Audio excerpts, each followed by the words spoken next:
Ah, the call to adventure. How universal and so widespread amongst humankind. That yearning to journey to far off places. To see what you've never seen before, to experience what you've never experienced before. To be renewed, to become someone else, to transform yourself, to expand your horizons, broaden your horizons. Oh, the fantasies I would have staring off into the horizon, into the ocean. For the moment, I was stuck in a dead-end job in my hometown. Early 30s, wanting to branch out and bust out and just have my own life, have my own mission, have my own purpose, have my own destiny. Seemed like almost every single evening when the sun would set, I would go out to the shore, to the beach, and just fantasize about what the next day would bring.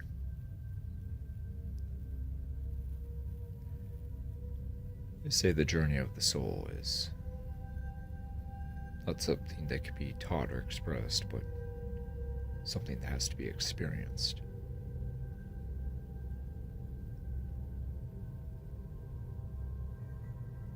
And eventually, my personal experience took an unexpected turn. I was driving home from work one evening when I received a text message from my buddy Mike. He was wanting to hang out for the weekend, and it being a Wednesday, almost a Thursday, it had nothing to do, planned out, or anything to do, really, and I decided I was going to oblige him. We hadn't been fishing together in a while, and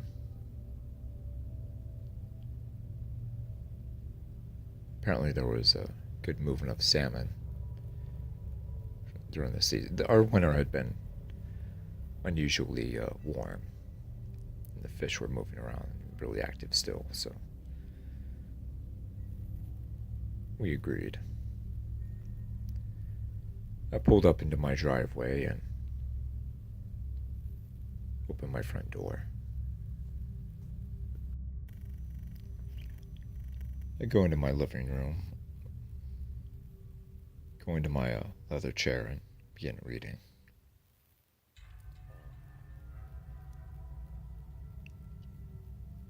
Suddenly I can see a picture in my head. Picture of this ship. An enormous wooden ship.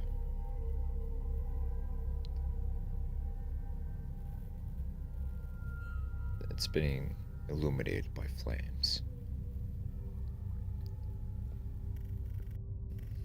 I look up to see a heinous dragon's head at the bow of the ship. I wake up. I shake myself a little bit, nod myself back into consciousness, and realize that I'd been dreaming. Never had a dream like that before.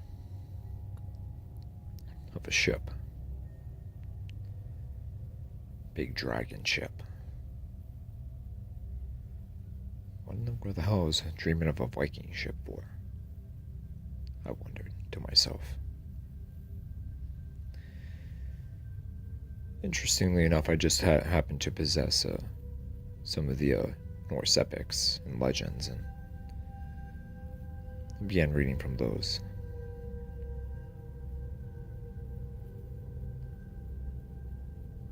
A while passed by, and it was getting late, so I decided to turn in.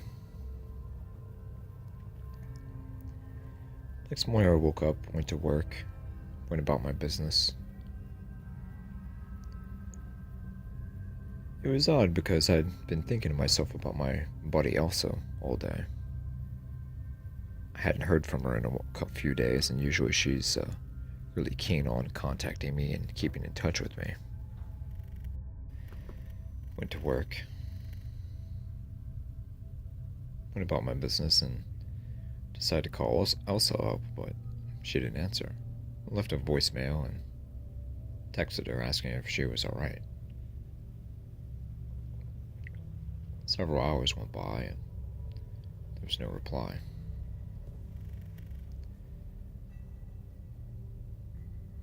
For some reason, I got the feeling that I should drive over to her house.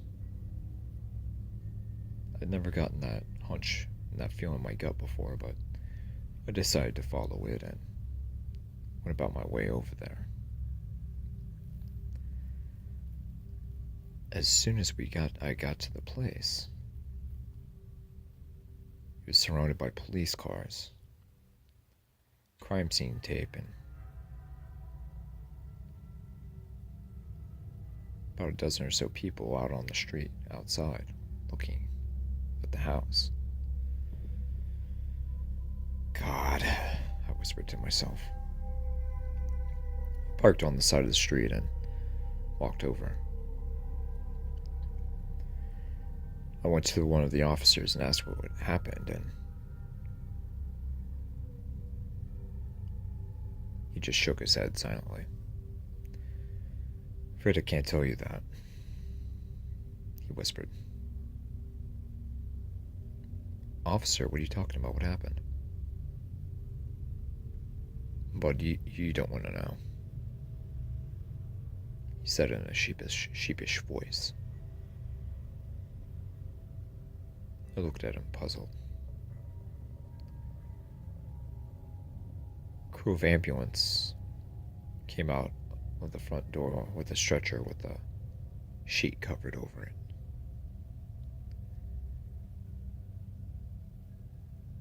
There was actually a bit of blood that was starting to soak through the white sheet, and I could see the feminine hand coming from underneath the white sheet. There was blood dripping from the hand. Shocked, I stared at the stretcher and the paramedics and then back at the police officer. "Elsa?" I called out. I began to move in her direction, but the policeman grabbed me. He shook his head once more. "No," he whispered. I shook my head, let out a very harsh exhale. "Any suspects?" I whispered. "We're doing our best right now. We're trying to keep it quiet. But as of yet, not yet, no." God. Shook my head. "Were you close to her?" he asked. "Yeah, friend, yeah. We'd known each other for a while."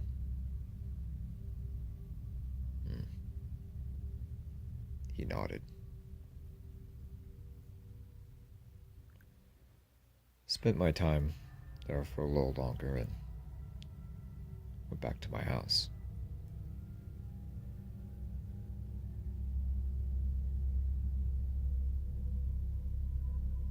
Next day I was actually summoned to the police station for questioning after work. The detective ran me through a gauntlet of questions: where I was, what I was doing, working and going home. I was honest and calm, cordial. They asked all they needed to ask and let me loose and let me free.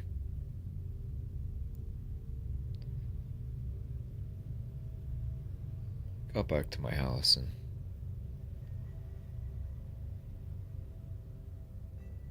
began to read once more, but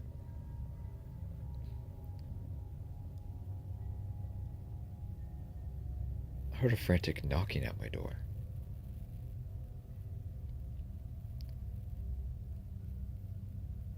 I wasn't expecting anyone tonight at this hour, and I heard her knocking again.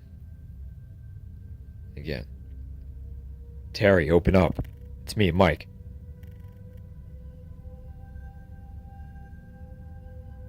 I went to my front door and looked through the people, and sure enough, it was Mike. So I let him in. Hey man, is it okay if I could stay here for a little bit? Sure, Mike. What's the problem? He shook his head.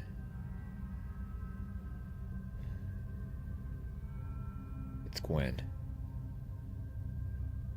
What are you talking about? What about Gwen?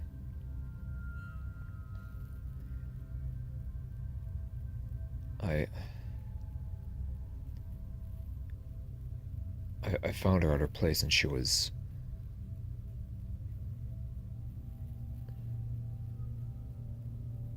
She was what, Mike? He slashed his throat, making a hand signal. Are you serious? Yeah. I turned on the news. Reports of a young Gwen Taylor being brutally murdered with an axe. It was all over the station.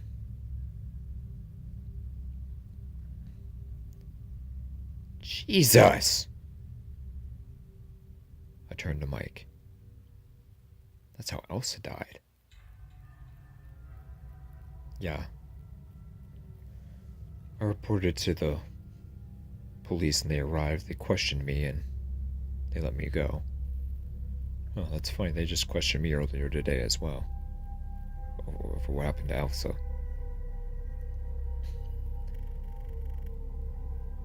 Jesus, Mike, what the hell is going on? I don't know, Terry. Looks like we got an axe murderer on our hands. It looks that way, doesn't it?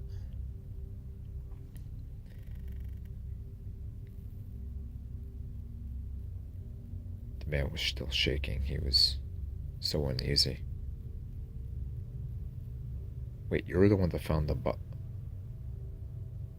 He nodded silently. Jesus, man, I'm so sorry. Yeah, no, me too. Hey, you need something to drink? You look... You're very on edge right now, Mike. You need to sit down. He nodded. I made some hot cocoa for us, and we chat the shit for a little bit.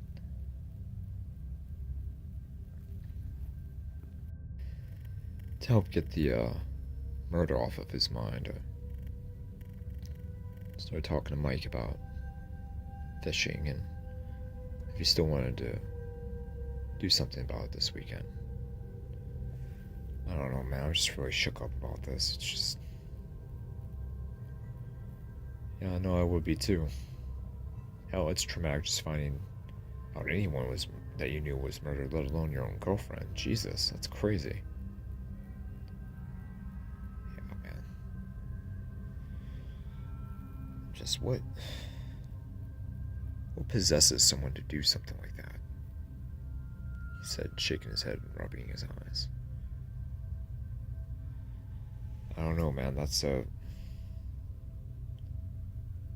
totally different monster right there. That's a totally different animal. That's just a state of being that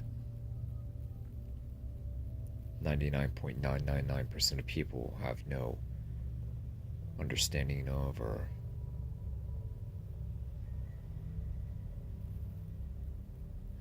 God, I'm sorry, man. He nodded. He crashed on the couch and I went to my bedroom and read for a little bit and fell asleep. Over the dark horizon, I could hear drums.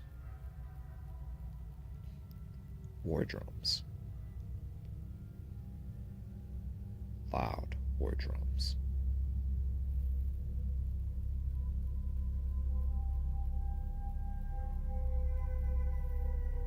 Banging. Roaring. Thundering war drums. Flames. The head of the dragon ship. The bow of the dragon ship once more, venturing closer and closer to me.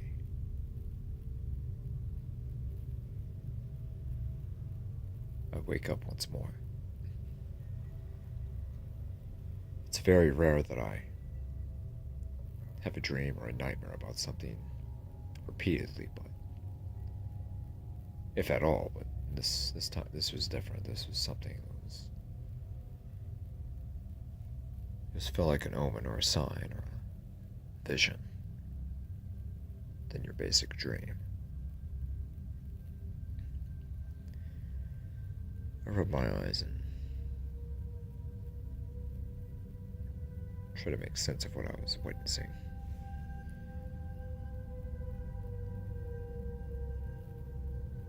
Eventually I fall back to sleep and I wake up again in the morning. I open my door and begin to head to the kitchen to make myself and Mike some breakfast, but just then I stop in my tracks.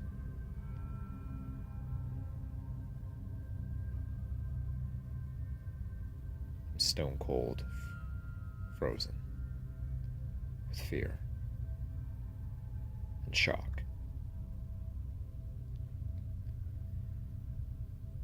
I see Mike's decapitated body lying still on my couch, blood dripping everywhere on the couch and onto the floor.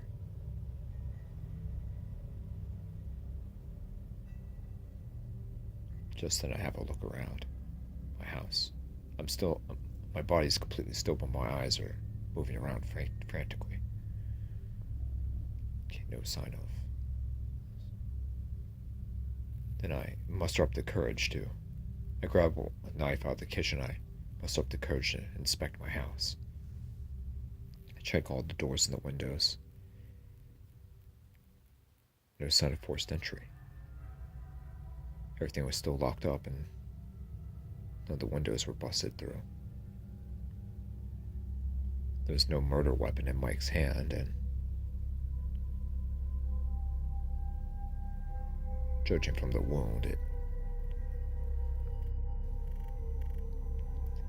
seemed like his head was just whacked off with one swoop, rather than sliced through with a knife. It was just whacked off. That's what it appeared to me at least. See, the vertebrae bone even was hacked.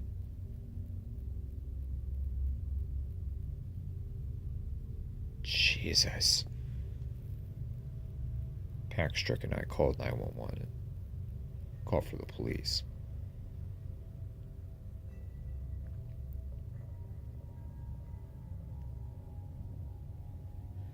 They arrived as well as the paramedics. They took me in for questioning once again, and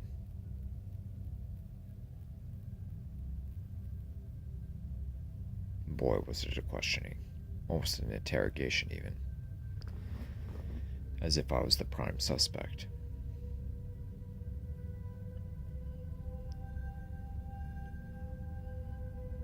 They held me.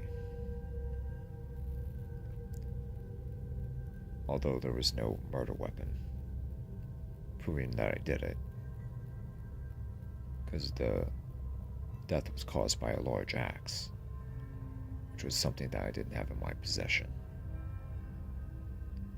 even though it was in my house and even though there was no sign of forced entry.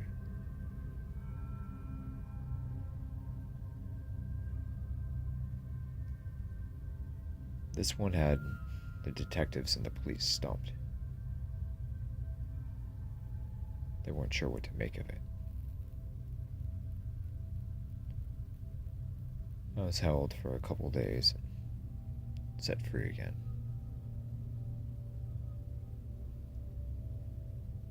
The police were overwhelmed. They had no idea what to make of all these murders.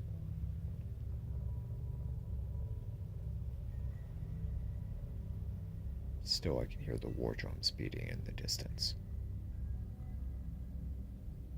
Those war drums beating in the distance.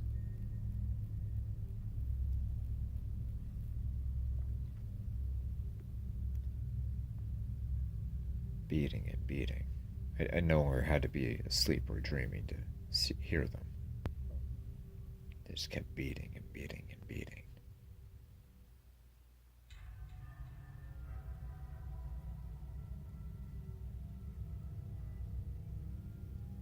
One night I get back from work and hear over the radio that there had been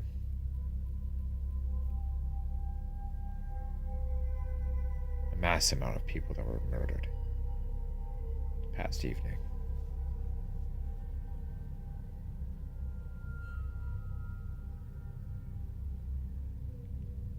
Including a big, massive kill-off at the police station. Nearly every single officer in the city was dismembered, hacked with an axe. I shake.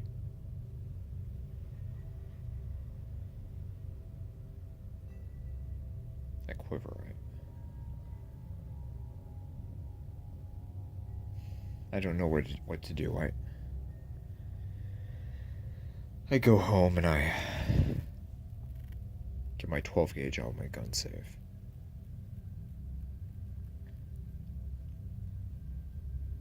I flip on the news and there's 20 more deaths. People hacked to pieces with an axe.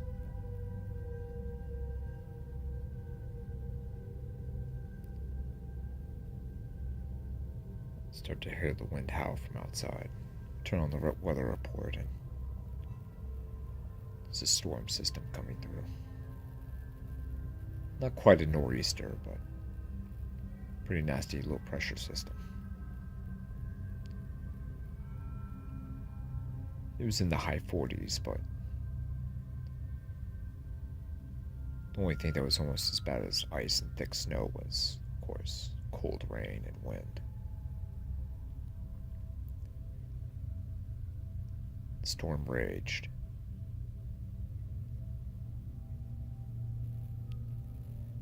Wind howled and gusted. Thunder and lightning struck, and after a couple hours, it began to die down.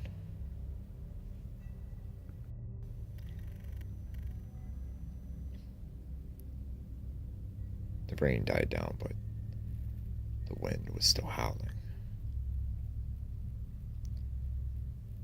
After a while, at around midnight or so, I could hear a knocking at my door.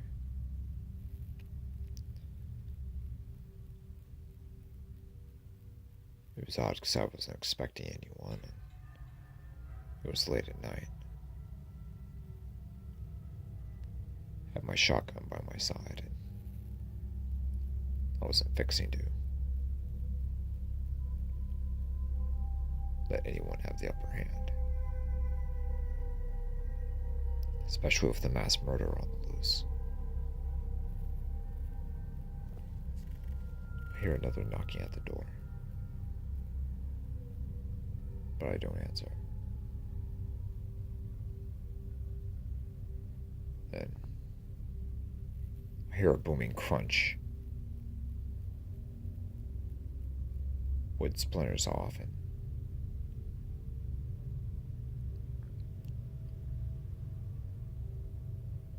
something thin moves itself from the front door. Then another crashing crunch at the door. and make out this primitive type of metal slicing through. Then another crunch. I raise my shotgun. Stop now, I'm armed. If you strike my door one more time, I'll shoot.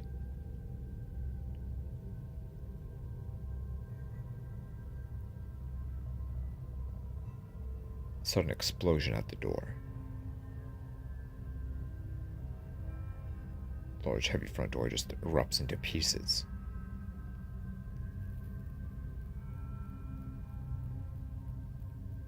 Revealing this figure. This dark figure. Cloaked in an animal skin. That encompassed its body.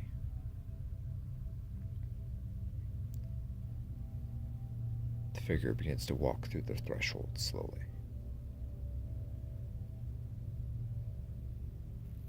Red eyes peeking from a dark crevice under the animal skin.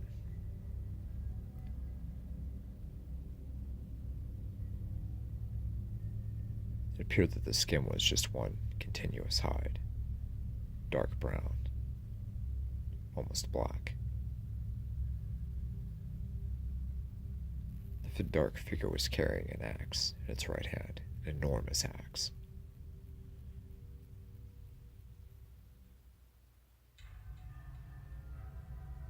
The figure was huge, maybe 6'4", 6'5", broad-shouldered, an immense man. Or was this even a man? Couldn't see any discernible color. It was just a black figure in an animal skin with red eyes.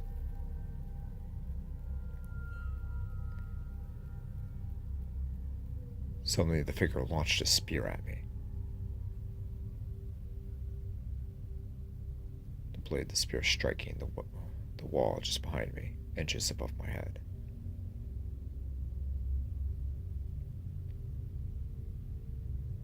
I raise the shotgun and I fire. Once, twice.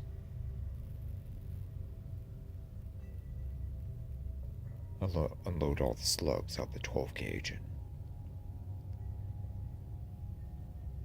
the figure just keeps coming forward, grasping its axe.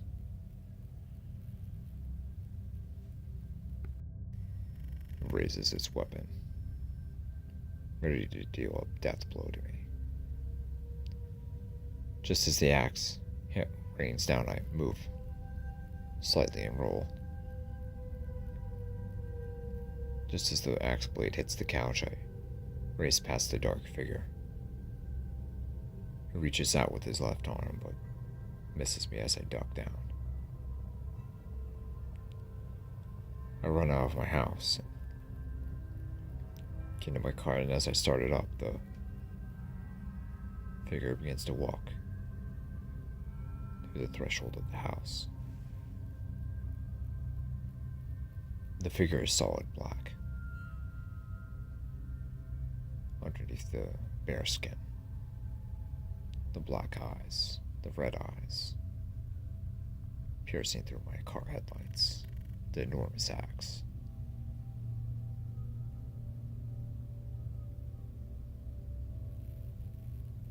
Dripped in blood, stained with blood. Jesus, I whisper. As quickly as I could, I back out and I race away.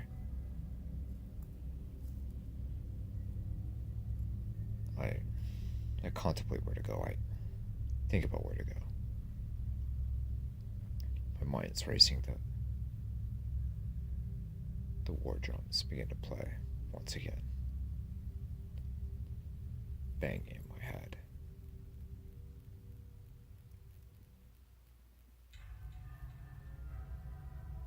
Look in my rear view, and sure enough, there was no one following.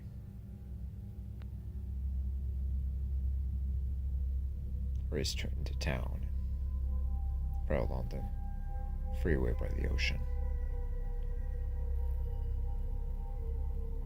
Then I noticed the red eyes in my rearview mirror.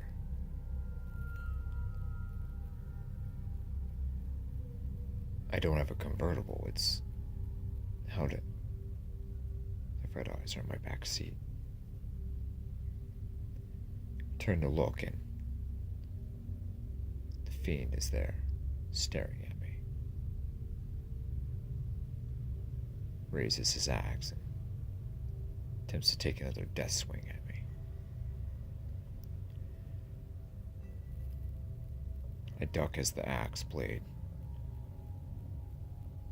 fires through the car and through the front window, the side driver's window. The blade crashes, busting the glass. Just then I slam the brakes and I take out the ignition. I run as fast as I can. I run and I run and I run.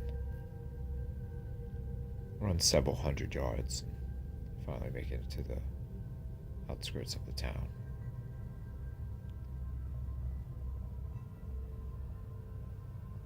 The war drums continue to beat.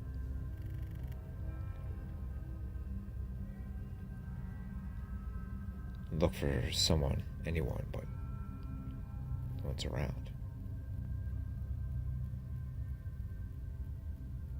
Then I begin to see mangled bodies on the sidewalk. Hacked up bodies.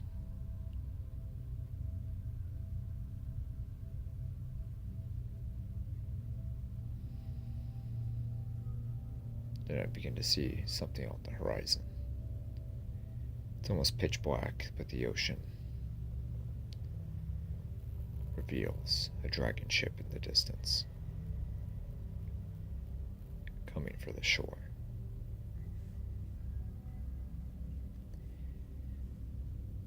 Then I see the figure walking patiently toward me.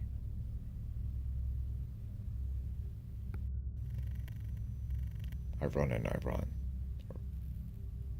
Try running to the police station and see if there's any remaining officers, but no one's there.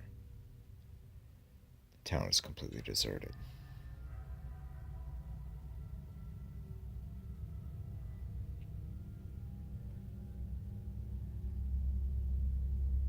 The figure continues to move toward me, war drums beating.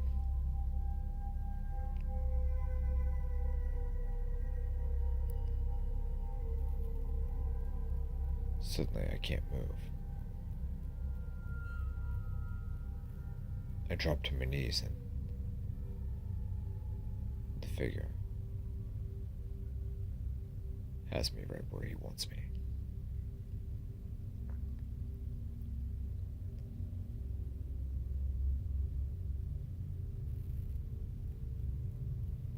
I lock eyes with the fiend.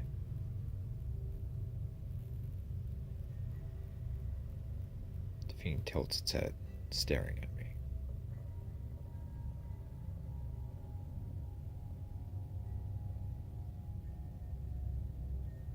Pulls back its axe and swings down.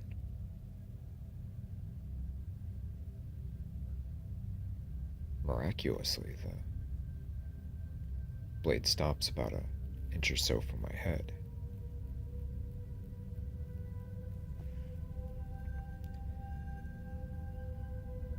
The figure removes the blade from my face and continues to look at me.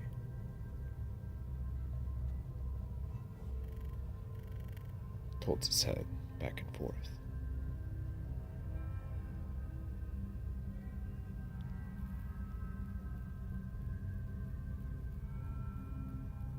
Then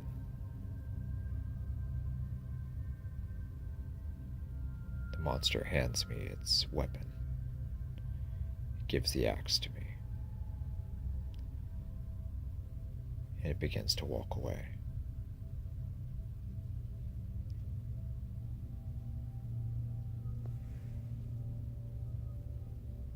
I'm completely puzzled and dumbfounded. What? Look at the gorgeous hacks. Different carvings. Artwork, almost like a medieval tapestry, but with mythological figures. Viking and Norse lore.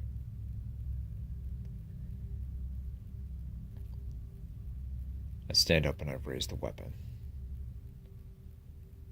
I begin to charge toward the figure and I swing with all my might, but as I swing into him, he disappears. I turn around and look around frantically. The hell did he go? I screamed.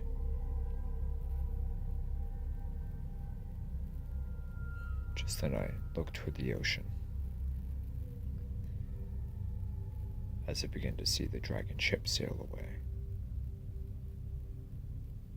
The mighty vessel lit up in the night from flickers of lightning, never to return back to our shore again.